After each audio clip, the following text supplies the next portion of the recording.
Bienvenidos a este primer video de análisis de la fecha del fútbol profesional colombiano. En este caso será la fecha 4 que arrancó el día viernes con el enfrentamiento entre Tolima y Pereira y finalizó ayer lunes entre Millonarios y Llaneros. Arrancamos con el empate a 1 que nos dejaron Nacional y Santa Fe. Empecemos con el local, con su tradicional 4-2-3-1, con el regreso de Campuzano, una ficha fundamental y se notó en el equilibrio del equipo. Y no solo eso, sino también en la confianza que le brinda a sus compañeros, teniendo a un Tecillo y sobre todo a un Arias con mucha más confianza, tanto para salir con la pelota como para esos respaldos que da Campuzano a la hora de cerrar cuando un central tiene que salir a las bandas a marcar. Lo malo y el talón de Aquiles de este Nacional, la banda izquierda. Sea quien sea, juegue quien juegue, sea Salazar, sea este pelado Haidar, no han podido cumplir, sobre todo con la función defensiva, porque les gusta pasar mucho al ataque y se van lanzados, y ese es un problema de los laterales modernos, que actualmente se preocupan más por atacar que por defender. Incluso cuando está Cándido, su fortaleza no es la defensa, pero digamos que cumple con el rol y aporta muchísimo más en ataque, digamos que equilibra la balanza.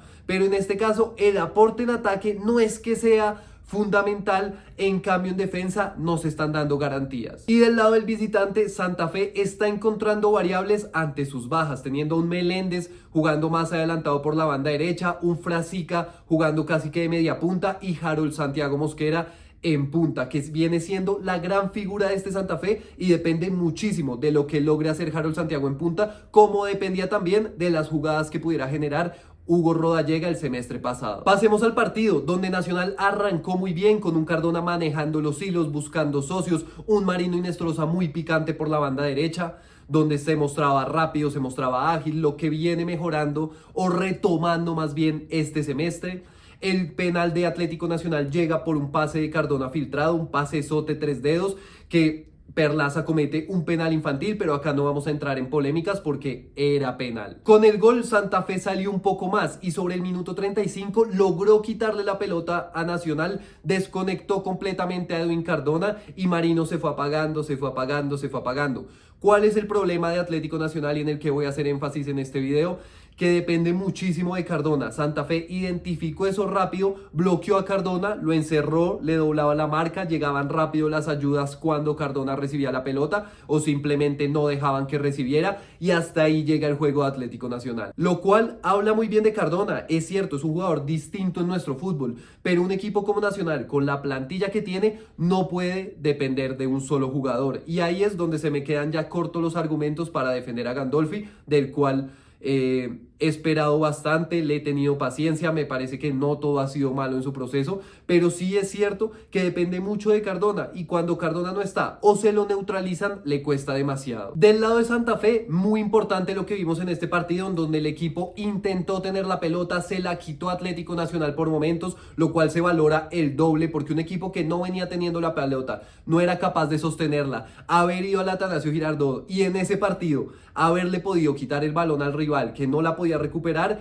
es muy valorable para el cuadro cardenal de cara a lo que se viene. Después el penal llega en la jugada que mejor pudo construir Santa Fe, una mano de Sarmiento, tampoco hay polémica, fue penal y Harold Santiago Mosquera pone el 1-1. Ya sobre el final, digamos que Nacional tuvo las opciones más claras, sobre todo con la entrada de Billy Arce, que tuvo dos ocasiones claras, que entró también a querer cambiar el partido, a querer ganarse el puesto, porque se le nota a Billy Arce que quiere tener más relevancia en este equipo, sobre todo quiere buscar una titularidad en Copa Libertadores, pero la realidad, y para concluir este partido, es que tenemos un Santa Fe muy sólido en defensa, me atrevería a decir que es la mejor defensa del país, y no me refiero solo a los 4 atrás, sino al esquema táctico que tenemos montado, que prácticamente eso fue lo que lo llevó al título y que ahora le sigue dando buenos resultados, sigue invicto en el torneo, le falta seguir mejorando y seguir cogiéndose confianza con el balón, como lo hizo en este partido por tramos, necesita volantes que tengan más la pelota, no sé cómo llegue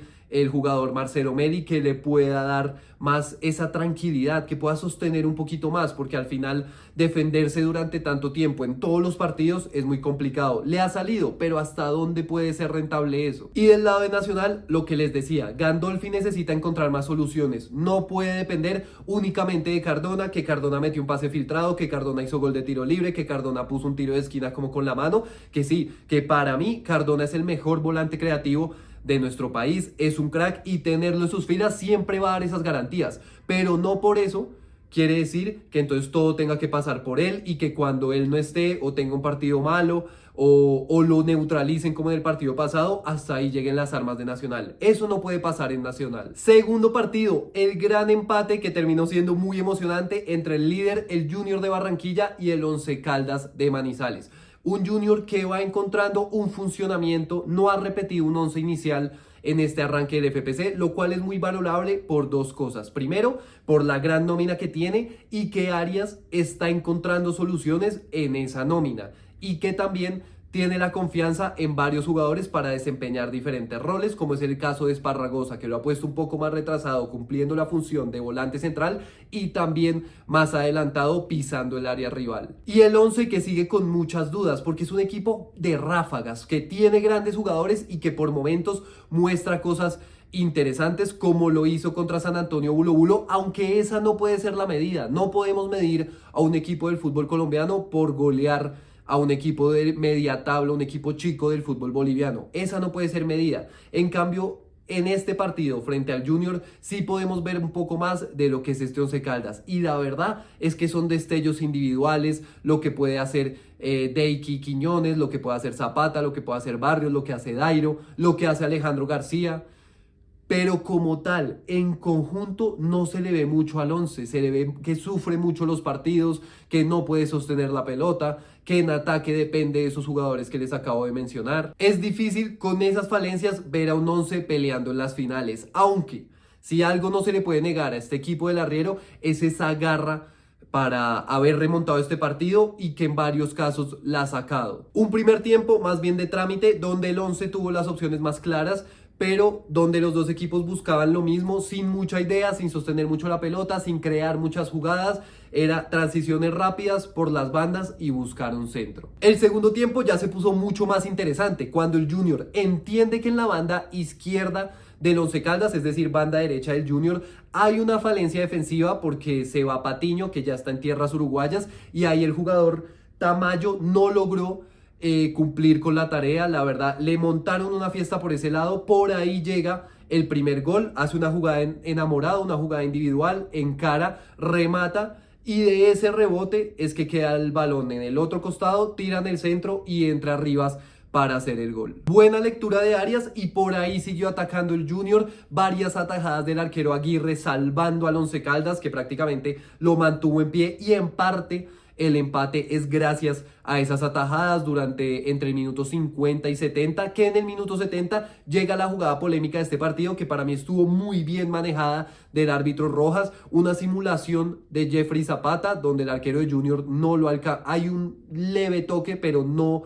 alcanza el contacto a ser considerado como falta a criterio del árbitro y a mi criterio también. Muy bien, se saca amarilla por la simulación y se cobra tiro libre indirecto. El segundo gol del Junior, mala salida del Once Caldas, pérdida en la mitad de la cancha, primer error. Después llega la pelota Chara en la mitad del campo, una defensa muy pasiva, Iván Rivas solo teniendo un rival detrás. No había rivales atrás en ese momento, están los dos centrales, un volante de marca y empiezan a retroceder en vez de achicar los espacios. Ahí Chará conduce, Fabián Ángel lee muy bien el espacio, hace una diagonal por el medio de los centrales, que el central derecho del Once Caldas cierra muy lento, deja que le tome unos pasos de ventaja el delantero, sabiendo que no tienen otras marcas. Sería entendible si de pronto tenía un delantero a la espalda, pero en este caso Fabián Ángel entra solo y ya hace un buen control dirigido, una buena conducción, se acomoda y ya quedó muy rezagado el central de Once Caldas para el segundo gol del Junior. Y acá llega lo verdaderamente rescatable del Once, que a puro ímpetu, con puras ganas,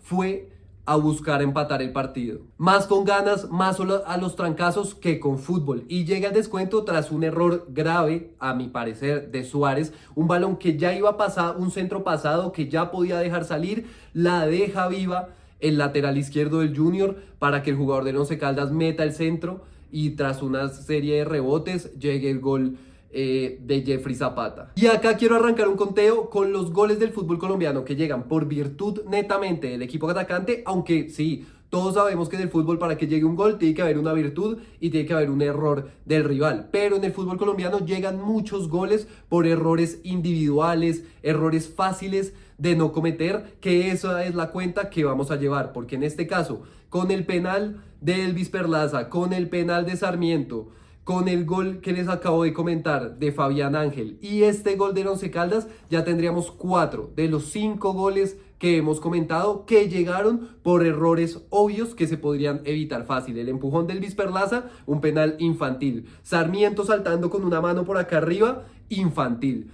El gol de Fabián Ángel, ya les dije, hay 3 errores, el error tras pérdida, nadie sale a apretar a Chará, que es el jugador que conduce, y después los centrales que están parados en línea, y un volante de marca, rompe con una diagonal y se les mete entre los dos, la verdad, inexplicable. Y en este caso, el jugador Suárez, que deja la pelota libre, deja la pelota viva, perdón, para que siga la jugada ofensiva del Once Caldas, que pudo haber terminado dejándola pasar. Entonces, error del jugador, también error de comunicación, que los compañeros no le avisan que está solo y que puede dejar la pelota. Cerramos este partido con el empate Jeffrey Zapata, una jugada que llega el centro de Deiki Quiñones, que está ingresando bien a los partidos del Once Caldas y cuando ha jugado de titular también lo ha hecho bien, sumando puntos para ser titular, sobre todo en la Copa Sudamericana. Ha hecho buenas apariciones, bien picante por la banda derecha, lo que se le pide a un extremo, desbordar, tirar centros, encarar, hacer goles, como el gol que le hizo a Bulo Bulo, acomodando la pelota sobre el palo derecho del arquero. Lastimosamente para Arias, había leído bien que el Once Caldas se le metió allá, le puso 2 delanteros, le iba a tirar centros,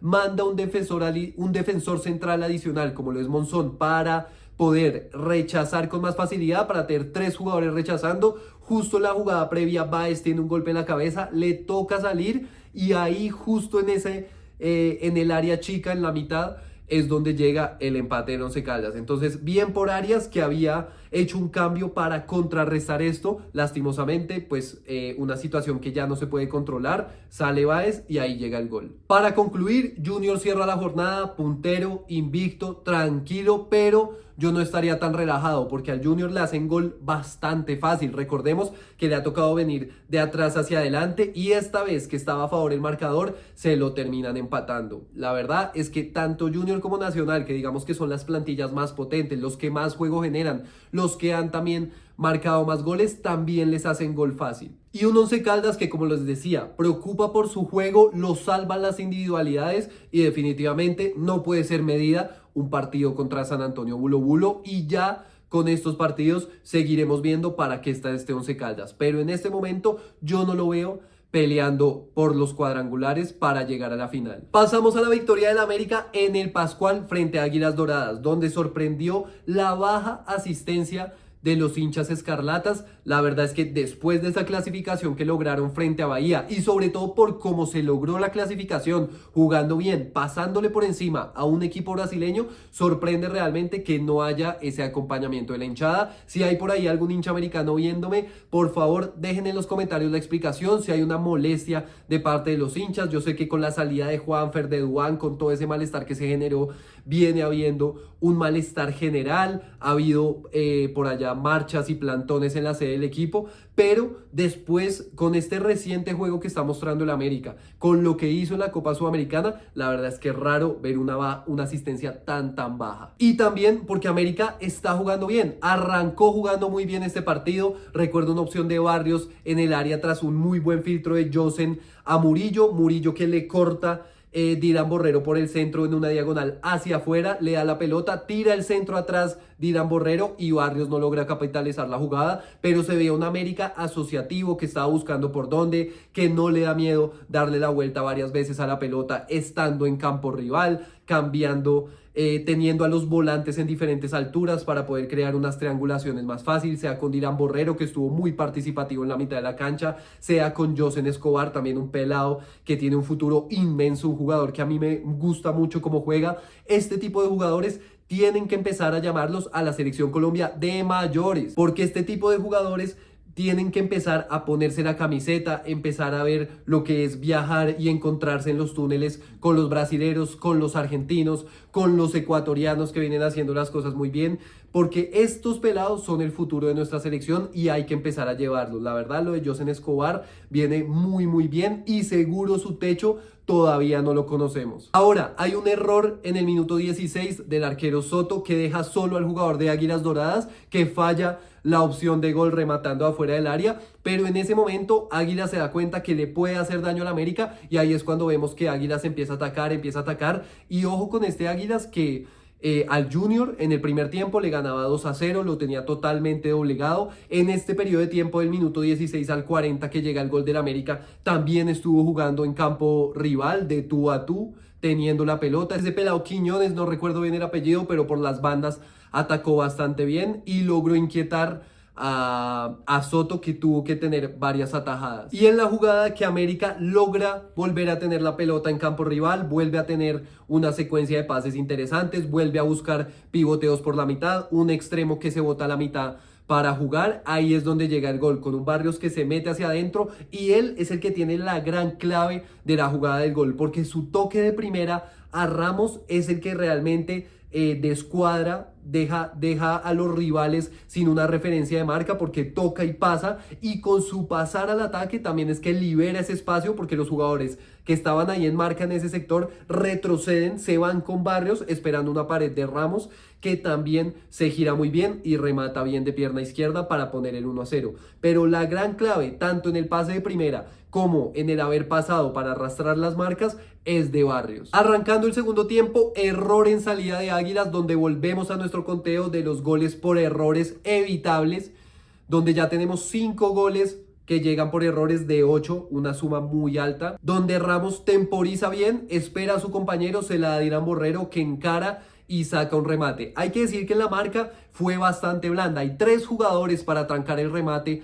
de Dylan Borrero y los 3 con una marca muy pasiva, pero sin quitarle virtud al jugador del América que jugó muy bien, estuvo muy participativo, encaró bien, remata y le llega un gran gol para cogerse confianza y seguramente vaya a ser muy importante para lo que se viene para el América. Llega el descuento rápidamente de pelota quieta de Águilas Doradas, un buen centro ahí al borde del área chica donde entra un cabeceador sin marca y también el arquero Soto se queda a mitad de camino, digamos hay una responsabilidad compartida entre todos. Después llega la expulsión de Tobar, que nuevamente el América tendrá que buscar lateral derecho con la lesión de Candelo. Había encontrado en Tobar un gran reemplazante, pero ahora sin Tobar tendrá que buscar otro. Y con esa expulsión, Águila se viene encima y la verdad es que ahí Soto se rehizo de los errores que había tenido y fue fundamental también para que América mantuviera la victoria. Vamos con la segunda victoria de Lucas, que arrancó como una aplanadora en el partido frente a Pereira, además que Pereira rápidamente se queda con un hombre menos y en este caso le tengo que pedir a la gente que maneja el VAR que empiecen a mirar las jugadas con la naturalidad del juego, con las cámaras, que le pongan a los árbitros la cámara a la velocidad que es, para que mire intensidad, para que mire bien los puntos de contacto, porque es que cualquier jugada con cámara lenta en el ángulo correcto es una expulsión, es una roja, es un penal. Entonces sí necesitamos que el VAR no le quite esa naturalidad al juego y que en este caso, que fue un pisotón que no fue en el talón de Aquiles, fue más como en el borde externo del juvenil de Tolima, pues yo no sé si de pronto con una amarilla se hubiera solucionado el tema y no se dejaba al Pereira con un hombre menos tan temprano en el partido. Acá se le abona a Dudamel, que con la expulsión hace un cambio, digamos, sí, por una posición defensiva, pero lo menos defensivo posible. Lo que hace es poner a Omar Albornoz, que es más un extremo, de lateral izquierdo, para que haga toda la banda y así, digamos, no perder en la construcción y en el juego ofensivo, para seguir teniendo una propuesta que ya lo veremos, que con el transcurso de los minutos siempre lo intentó, siempre atacó, a pesar de tener 1 o 2 hombres menos, intentó siempre ir por el resultado. Llega el gol de Rovira, un remate de afuera del área, una jugada me imagino que preparada durante la semana, un tiro de esquina corto, se la sacan a Rovira que remata muy bien de afuera del área. Y rápidamente Rovira pasa de héroe a villano porque también se va expulsado por otra jugada que para mí se podía solucionar con amarilla. La verdad es que Rovira sí levanta mucho la pierna, le pasa por encima al jugador de Pereira y con el talón es que termina golpeándole la cabeza, pero no es un planchazo, no es una patada, es más con la caída del pie que le termina pegando. Entonces otra expulsión que se pudo haber evitado en este partido. Algo llamativo de este partido fue que Lucas por segunda vez, ya lo había hecho en el partido contra Alianza, que le había salido muy bien, pero en este caso no salió tanto porque el Pereira se le vino encima, fue que en el descanso hizo 3 cambios. y arranca el segundo tiempo con 3 modificaciones, cambiando bastante el equipo. En este caso no salió. Fiermarín empezó a hacer la figura del Tolima, salvando varias ocasiones, sobre todo la más clara, el mano a mano de Carlos Darwin Quintero con Fiermarín, que resuelve bien el arquero uruguayo. Luego llega la segunda expulsión para el Pereira. En esta sí, nada que decir, doble amarilla y se tiene que ir expulsado. Lo que sí hay que recalcar de Dudamel, como les decía anteriormente, que siempre con el partido, así estuviera 9 contra 10, fue a buscarlo. Los cambios fueron ofensivos, metió a Jesús Cabrera, metió a Marco Pérez, que tuvo el gol del empate en su cabeza. Y eso es muy valorable porque en el fútbol colombiano, en otros partidos también lo vimos, equipos que se quedan con uno menos y hasta ahí les llegó, como fue el caso del Pasto en la remontada que ya veremos más adelante del Chico, pero en este caso el Pereira lo buscó hasta el final con un hombre menos. Del lado del Tolima quiero también valorar el partidazo que se jugó Juan Pablo Nieto, que viene jugando muy bien en el mediocampo. No solo recupera con anticipaciones y también en el 1-1, sino también llegando al área rival. Es el que maneja los hilos del equipo, es el jugador que le da tranquilidad, que le da aire al equipo dándole la vuelta, es el que se gira, que juega para el otro lado, también que va hacia adelante, que mete pases filtrados, que pisa el área contraria, que tiene buena pegada de afuera. Entonces la verdad, lo de Juan Pablo Nieto muy bueno. Y otro jugador muy interesante es Samuel Velázquez, que está prestado de Atlético Nacional, que está haciendo un papel importante en el Tolima con esa ida y vuelta, que defiende bien. Y ahorita Nacional justamente es en esa banda izquierda, de lateral izquierdo, donde está encontrando problemas. Entonces no sé en qué momento Nacional decide prestar a este pelado Samuel Velázquez, quedarse con Salazar, y pues que por el momento el que ha demostrado más es Samuel Velázquez. Se viene un lindo enfrentamiento justamente para Velázquez y los ex Nacional que tiene Tolima, porque el próximo partido juegan Tolima frente a Nacional. Ambos equipos creo que pueden dar la pelea no solo para meterse a los cuadrangulares, sino estando en los cuadrangulares para ir a la final. Tanto el Tolima de Lucas, que Lucas ya dejó de ser tan obstinado, de aferrarse a lo que él quiere y que tiene que ser como él quiera sí o sí, eso ya no pasó. Ahora Lucas se volvió mucho más pragmático. Si quiere defender, defiende. Si tiene que defender, defiende, perdón. Si va a atacar, ataca. Si gana por una jugada preparada, pues eso fue lo que le dio el partido. Y lo mismo con el Pereira Dudamel, un equipo aguerrido que va para el frente siempre así tenga inferioridad numérica, y seguramente sea una piedra en el zapato para muchos equipos, incluso para los grandes. Envigado frente a Equidad, un Envigado que ya no tiene a su mejor jugador, que será compañero de James en el León de México. Me refiero a Daniel Arcila, un muy buen jugador. Desde el año pasado lo venía referenciando porque la verdad es que tiene muy buenas condiciones. Un mediapunta con gol, con pase gol, que sabe aguantar la pelota, que contra los equipos grandes sacó su mejor versión, y seguramente por eso es que el equipo mexicano paga un dinero importante por él. Ahora, un partido muy parejo como lo refleja el resultado y las estadísticas. Ambos equipos fueron por buscar el partido. El gol de Equidad llega por un error garrafal de Envigado, no solo por la pérdida de la pelota en salida, sino también porque quedó parado terriblemente, y el regreso también fue fatal. Aquí les voy a dejar la secuencia de imágenes donde se ve que Envigado queda muy mal parado y además retrocede muy mal para cerrar el disparo. Y un Mónaco que le llega a su segundo gol, muy parecido al que le hizo a Millonarios, con un desvío, y ya tiene 2 tantos este joven jugador de la Equidad. Este ya sería el 6º gol de 11 que llegan por un error individual que se podría evitar completamente. Y ahora, el bendito individualismo del jugador colombiano le costó a la Equidad los 3 puntos, porque tuvo para sentenciar el partido, para poner el 2-0 el jugador Valencia, y por el individualismo quiso finalizar solo la jugada teniendo 2 compañeros que estaban mejor posicionados. Pierden la opción de gol y después, faltando 3 minutos, tras un rebote de un tiro de esquina, algo inaudito. Yo no entiendo todavía lo que pasó en esa jugada. 2 defensores de Equidad, en vez de ir a tapar un centro, retroceden y se quedan los 2 parados uno al lado del otro en el borde del área, mientras que un jugador que estaba más atrás, me imagino el lateral de esa banda, es quien sale a intentar tapar el centro, pero ya viene tarde.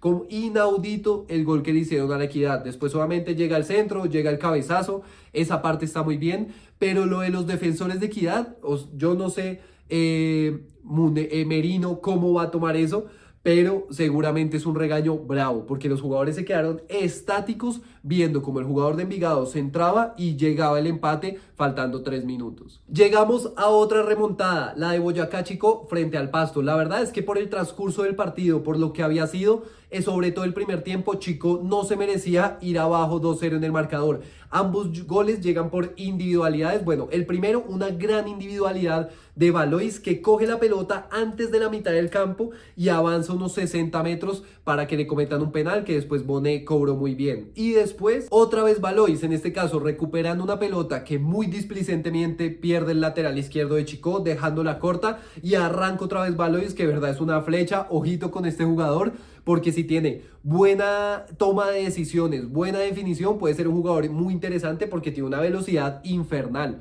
Se va solo y en esta oportunidad define él para hacer su anotación, prácticamente los 2 goles gracias a él. Pero como les decía, en lo que había sido el desarrollo del juego, Chico había hecho más. Pasto se había defendido y había contragolpeado. Con la expulsión de Pasto, aún más se le viene Chico encima. En la misma jugada de la expulsión de ese tiro libre nace el primer gol del Chico, que es un anticipo ahí, un centro al primer palo, donde corta bien el jugador del Chico y llega el descuento. Hay que decir, bueno, con la jugada anterior, que ya serían 7 de los 13 goles que tendríamos hasta el momento que llegan por errores. Con el pasar de los minutos, cada vez más el Pasto se metió atrás, el Chico aprovechó, le llenó de gente y tras una buena jugada de Vladimir Hernández llega el empate, muy merecido, la verdad, un empate estaba bien para este partido.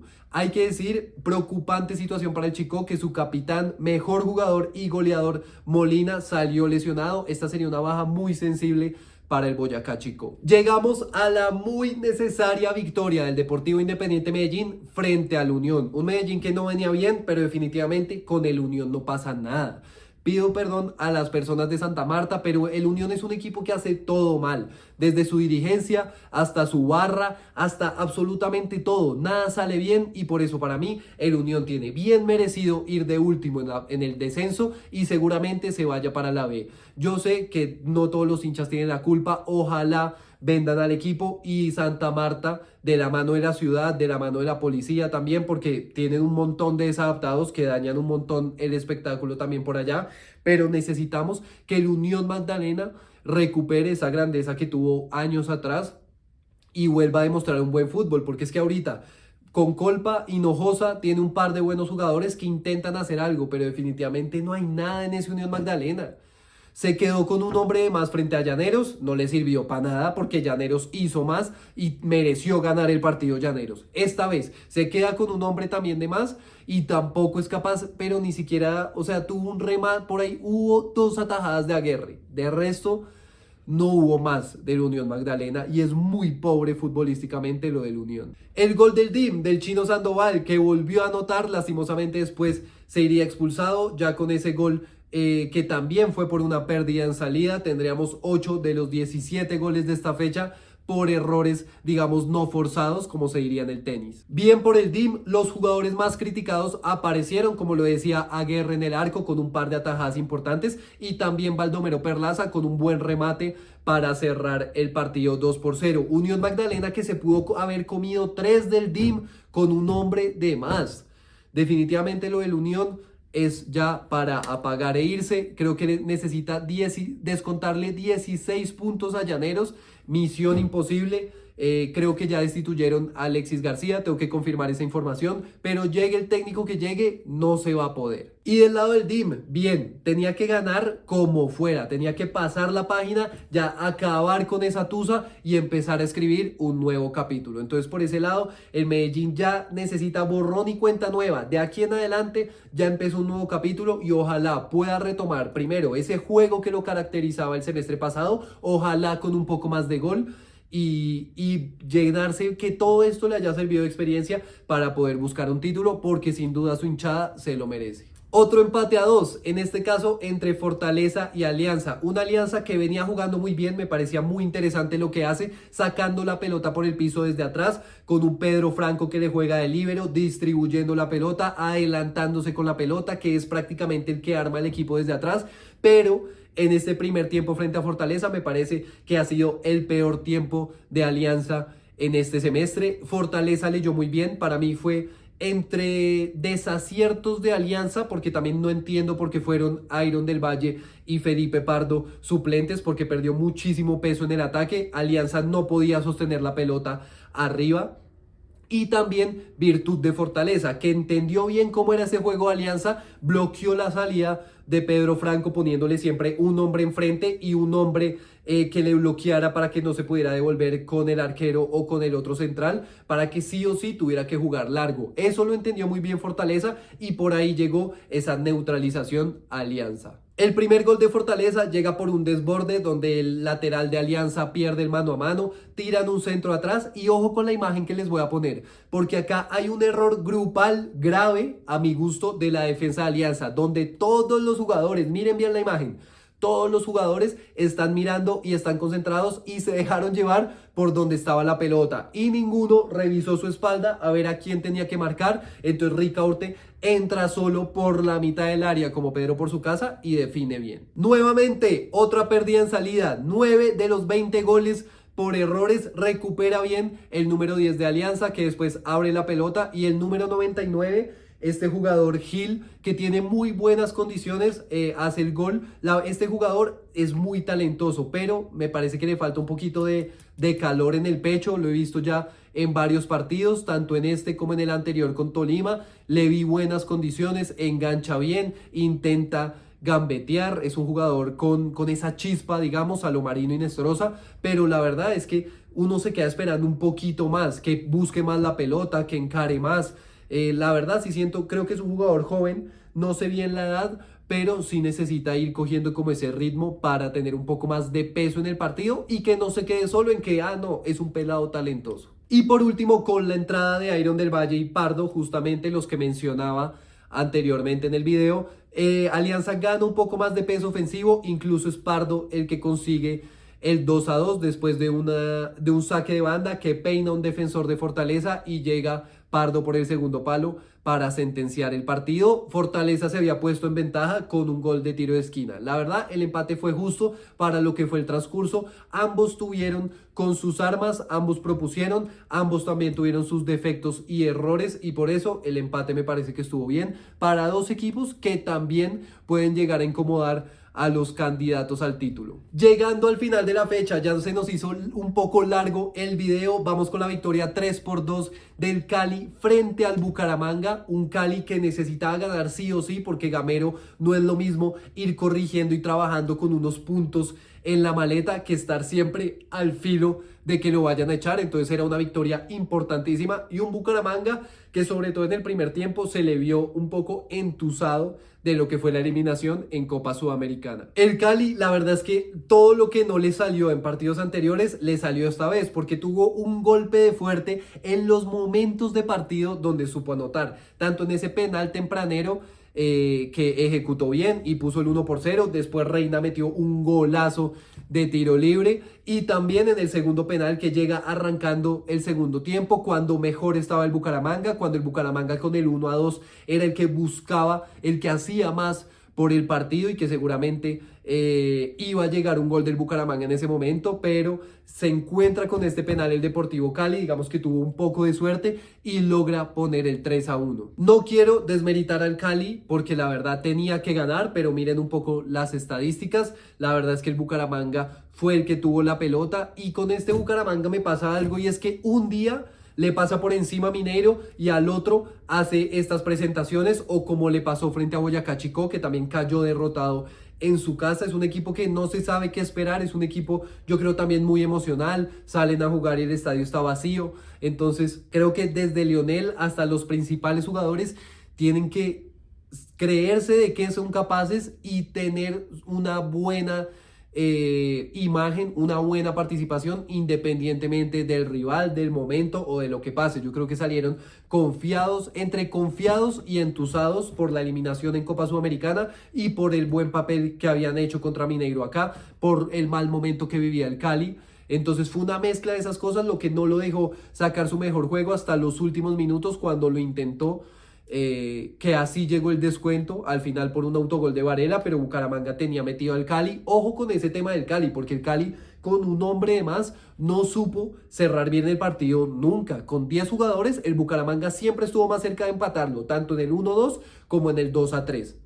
Entonces el Cali, de nuevo, repito, no lo quiero desmeritar, necesitaba ganar como fuera, pero esto nos demuestra que el Cali todavía no está en condiciones de pelear mucho más. Sigue ahí, digamos que ya se salvó el descenso para mí, pero todavía no muestra que pueda volver a ser un Cali que pelee por títulos. En este momento no lo es. Ojalá Gamero siga trabajando, siga logrando cosas, pero las armas en ataque quedan muy centradas en Avilés Hurtado, que viene haciendo un gran papel, se está echando el equipo al hombro, es el que está sufriendo este momento del Cali y lo quiere sacar adelante, pero solo todos sabemos que no lo va a poder lograr. Y cerramos con la victoria 1-0 de Llaneros de visitante en el Campín frente a Millonarios. La verdad es que la molestia de los hinchas de Millonarios es muy entendible, porque este equipo no se reforzó, dejó ir piezas fundamentales, otras las tiene lesionadas y la verdad es que no tiene armas.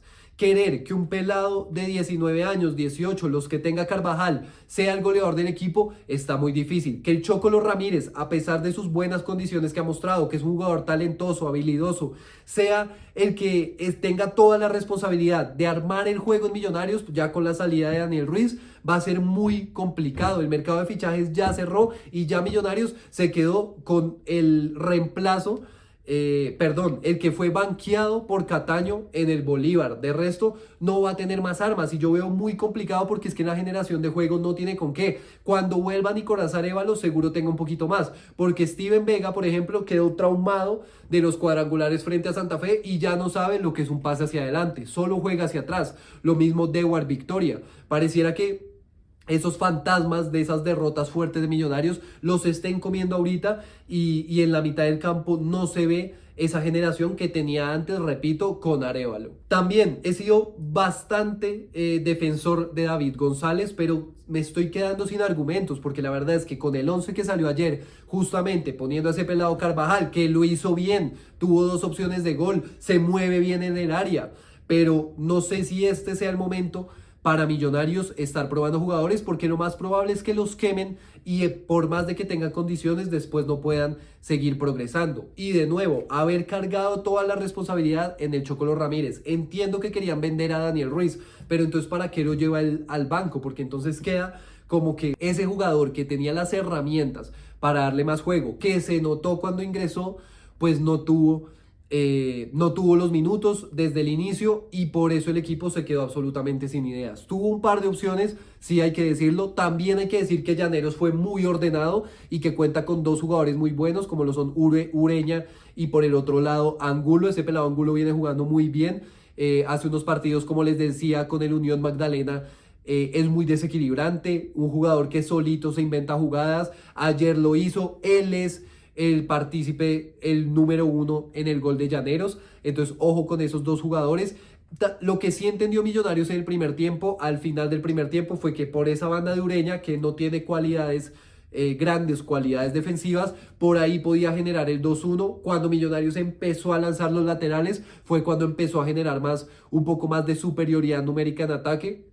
No le dimos ningún remate de media distancia y eso está en el manual básico del fútbol. Cuando un equipo se te mete atrás, lo tienes que romper con remates de media distancia para poderlos sacar y ahí generar espacios entre líneas, pero Llaneros básicamente tenía 8 jugadores en el área y hasta el remate de Juan Carlos Pereira en los últimos minutos no había mostrado Millonarios mucho más desde ese lugar. En conclusión, Llaneros hizo un partido inteligente. Durante todo el partido había un sentimiento de que Llaneros no se iba a dejar meter un gol tan fácil y que en cualquier jugada que tuviera iba a llegar su gol, como les dije, con una jugada individual de Angulo y después no podía ser otro que Mantilla, un jugador que aquí en Bogotá lo destruyeron, lo acabaron. Básicamente todos los males de Millonarios eran por culpa de Mantilla, pues ahí está, les hizo el gol para llevarse los 3 puntos a los Llanos Orientales. Y del lado de Millonarios, David González va a ser muy difícil que cumpla esa promesa que le hizo hace 8 días, hace 3 días a los hinchas de salir campeón, porque no tiene las armas. David González sabe trabajar con las uñas, con equipos modestos, ha hecho grandes cosas, pero creo que ya se pasa de modesto. Hay que esperar a que recupere sus fichas, como lo son Arévalo, como lo son McAllister, que por ahí ya está en recuperación. El tema de Leo Castro todavía está muy demorado, se va Daniel Ruiz, así que Millonarios la va a tener muy difícil. Este semestre puede ser el de tocar fondo y después tener que reconstruir nuevamente. No creo que sea culpa de González, es culpa de González por no exigir refuerzos y por aceptar trabajar únicamente con lo que tiene, pero de ahí en adelante pues es verdad que queda muy limitado y no se puede responsabilizar solamente al entrenador. Esto fue todo por la fecha 4. Si llegaste hasta acá, muchas gracias por haber visto el video. No olvides de darle like y suscribirte para que no te pierdas más videos como este. Nos vemos en otro video.